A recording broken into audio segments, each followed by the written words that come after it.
நல்லா டெம்டிங்காக ஒரு சோயா பிரியாணி செய்கிறதுக்கு ஒரு கப் சோயாவை சுடு தண்ணியில் 15 மினிட்ஸ் ஊற வச்சு எடுத்துக்கோங்க. அடுத்தது பேனில் கொஞ்சமாக எண்ணெய் ஊற்றி 5-6 பச்சை மிளகா, இது கூடயே 4-5 தக்காளியும் ஆட் பண்ணி பொறுமையாக 10 மினிட்ஸ் மீடியம் ஃப்ளேமில் வச்சு கலர் மாற வரைக்கும் வெயிட் பண்ணி கிரைண்ட் பண்ணி பேஸ்டாக்கி எடுத்து வச்சுக்கோங்க. அடுத்தது பேனில் கொஞ்சமாக எண்ணெய் ஊற்றி பிரியாணி இலை, கொஞ்சம் சீரகம், இது கூடயே பட்டை கிராம்பெல்லாம் போட்டு பெரிய வெங்காயம், இஞ்சி பூண்டு பேஸ்ட் இதெல்லாம் போட்டு சாட்டே பண்ணி எடுத்துக்கோங்க. அடுத்தது இது கூடயே ஊற வச்ச சோயாபீன்ஸ் இதை நல்லா போட்டு 2 to 3 மினிட்ஸ்க்கு அப்புறம் பிரியாணிக்கு தேவையான மசாலாலாம் ஆட் பண்ணிக்கலாம். அடுத்தது நம்ம கிரைண்ட் பண்ணி வச்சோம் இல்லையா, அந்த பேஸ்ட்டையும் இது கூட சேர்த்திட்டு ஒரு 5 மினிட்ஸ் நல்லா சாட்டே பண்ணிக்கோங்க.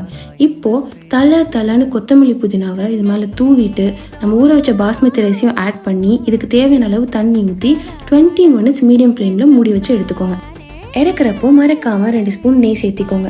இந்த உதிரியாக சூடான பிரியாணி கூட பச்சடி காம்பினேஷன் வேறு லெவல்.